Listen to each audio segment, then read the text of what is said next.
Oi, como eu acho que todo mundo já sabe, meu Twitter e meu Instagram são okik. Eu acho que a maioria de vocês tem uma noção que uma grande parte dos jogos são lineares. Isso é, jogos onde não há muito onde ir, fora onde o jogo te manda ir. Isso obviamente não afeta o jogo de forma alguma, é claro. É só uma forma diferente de se contar uma história. Isso independe muito do tamanho do jogo. É claro que às vezes um jogo mundo aberto pode sim ser linear, como também pode não ser. Isso se liga muito mais à narrativa do jogo e como ela é apresentada. Sendo em uma narrativa linear, o jogo te guiando para ir a certo ponto, isso está presente em muitos jogos. E olhando pro outro lado dessa moeda, a gente tem os jogos não lineares. Como você pode ter imaginado, são jogos que não te guiam e que obviamente te dão muito mais liberdade para fazer o que você quiser. E surpreendentemente, esse tipo de jogo também sempre teve por aí, desde a época dos jogos de texto, até o Atari com o jogo Adventure, lançado em 1980. E eu acho que ninguém vai querer ficar olhando e vendo o jogo com a gameplay assim. Então, pulando um pouco no tempo, com isso eu quero dizer uns 6 anos com o lançamento de Metroid para Famicom. E principalmente Castlevania 2 de 1987, também para Famicom. Esses dois jogos, ou melhor falando, essas duas franquias, tiveram algumas coisas em comum. O principal fator em comum é a não linearidade deles, que foi aplicada de uma forma muito inteligente e que fundou um gênero de jogos novos. Basicamente, essa franquia e esses jogos principalmente tiveram um papel muito grande na história dos jogos, justamente por pensar além da não linearidade, pensando em um fator que está paralelo a isso, que é a exploração dos jogos, que muitas vezes não vão se limitar a, meu Deus, uma área grande, procura as coisas nela, mas sim que pensa no seguinte: olha, uma área grande, se vira para progredir nela. E aí tá a virada desses jogos. Você é jogado em uma área gigantesca e ela por muitas partes está bloqueada, e acaba sobrando para você conseguir progredir nela. E com isso você anda diversas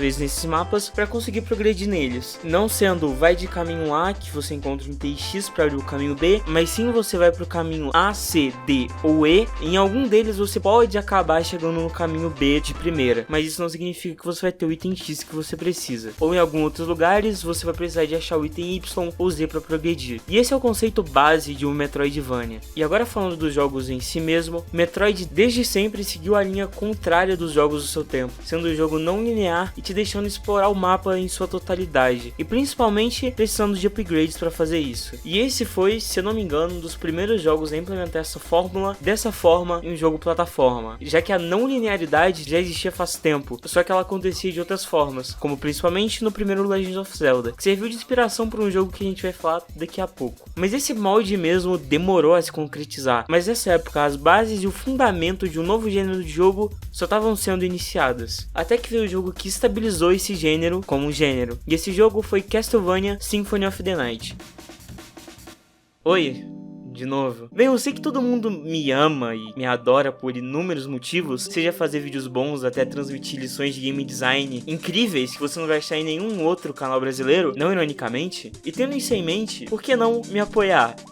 Com dinheiro. Pois é, digamos que o YouTube não é tão generoso com os canais pequenos, mas é óbvio que me apoiando, não só eu vou ganhar, mas você também vai. E dá pra me apoiar de diversas formas e com diversos valores diferentes. E me apoiando, você ganha desde citar seu nome no final dos vídeos, ver meus vídeos antes de todo mundo, quando der, é claro, ter acesso a quase todos os meus vídeos não listados, que até agora são quase 25, mas provavelmente o número vai crescer. Participar na construção dos vídeos ativamente, receber spoilers de vídeo, thumb, do jogo que eu tô fazendo e outras coisas, e também vídeos exclusivos. E como eu tô só começando com o Seja Membro, as primeiras 10 pessoas que comprarem o Seja Membro de qualquer tier acima da primeira vão receber no final do vídeo um emblema desenhado que mostra quem foram os primeiros que assinaram no canal. Então corre lá, porque não ironicamente já tem gente assinando, mesmo sem eu nem ter falado isso em lugar nenhum. Sem brincadeira. No vídeo do membro eu explico direito como cada tier funciona e principalmente como vão funcionar os emblemas, que é bem interessante, então vê aí. E é isso, não se sintam obrigados a assinar, compartilhar o vídeo, comentar e dar um like já me ajuda muito. Então é isso.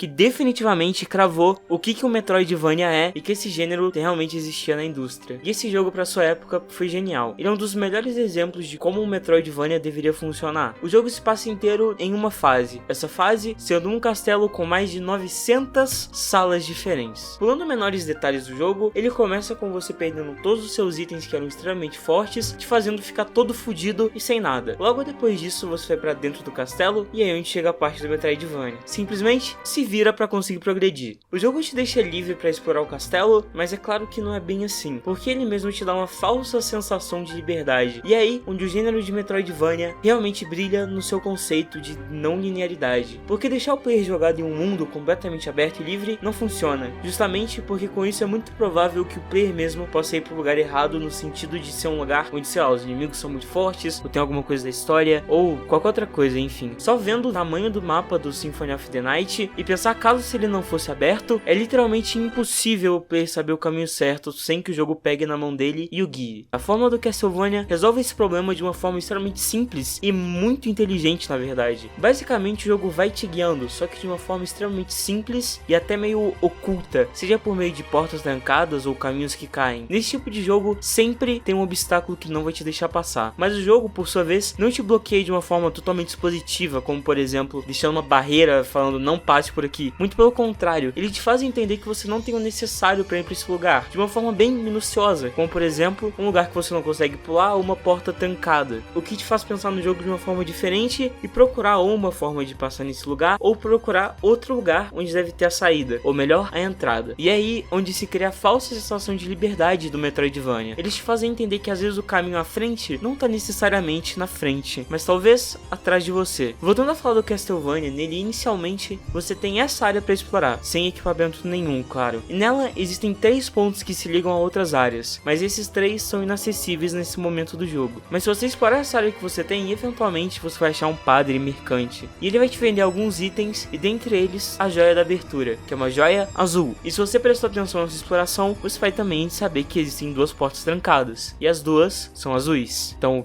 joia da abertura, a joia azul, a porta também azul, você entendeu, né? Então você acabou de entender como esse Metroidvania vai funcionar. E com isso, cada vez mais e mais, o jogo vai soltando sua mão e te deixando mais livre. Mas ainda assim, ele vai te guiando de certas formas. Porque por mais que essas 2 portas se abram, só uma é a correta. E cabe a você ir lá e descobrir qual que é. E o jogo ter aberto essa parte em específico inicialmente é muito interessante. Porque assim, quando você abre o mapa, querendo ou não, você vai formulando o mapa mental dos lugares por si só. Onde você vê o tanto que você já percorreu e já vai imaginando a área do castelo. E esse efeito se intensifica quando você vê outros lugares que se diferenciam muito, esteticamente falando. Então você vai entendendo e fazendo uma divisão mental do mapa do Castlevania, o que eventualmente vai acabar te ajudando no futuro, seja para voltar em alguma área e pegar algum item, ou você acabar lembrando algum lugar que estava bloqueado e você consegue passar, e por aí vai. E agora explicando isso de uma forma mais palpável, no início do Symphony of the Night você consegue explorar essa área. Quando você pega a joia da abertura, essa parte se abre. Quando você pega a Lipstone, você abre mais essa parte, e por aí vai, até você ter o mapa inteiro aberto à exploração. Mas ainda assim vai ter muita coisa para você descobrir fora o mapa, vai ter muito mais segredo, vai ter muito mais lugar que você vai ter que passar e você não acabou passando, vai ter muito lugar que você passou despercebido, mas tinha alguma coisa lá que era importante. Mas o Castlevania mesmo só faz o básico desse gênero, já que ele o criou e poliu. Mas ainda assim existem diversas formas de subverter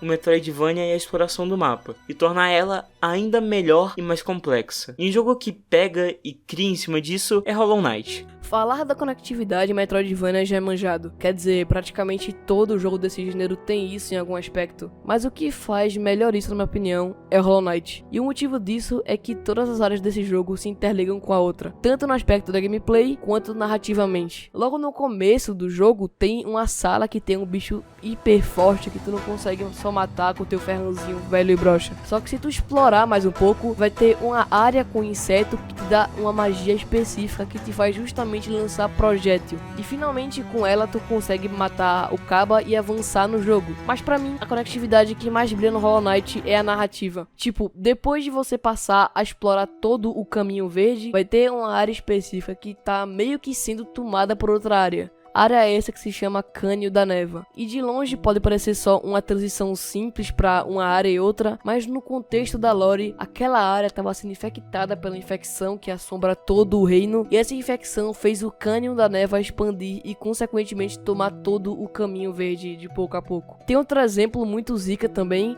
que é quando tu tá andando pela Cidade das Lágrimas e encontra um elevador que se interliga com a Encruzilhada Esquecida, que não é só muito louco porque mostra que o mapa se interliga com o outro de um jeito muito orgânico, mas até na lore faz sentido. A Cidade das Lágrimas era um lugar onde os nobres de Hollow Knight ficaram. E com nobres eu quero dizer os besouros ricos e o próprio rei. E o objetivo do rei era justamente expandir seu império por todo o reino. Então é por isso que esse elevador existe, para fazer com que a locomoção de um lugar para o outro fique mais fácil, para poder facilitar o domínio da encruzilhada. Então é por isso que, na minha opinião, Hollow Knight é o Metroidvania que melhor faz essa interligação de todo o mapa.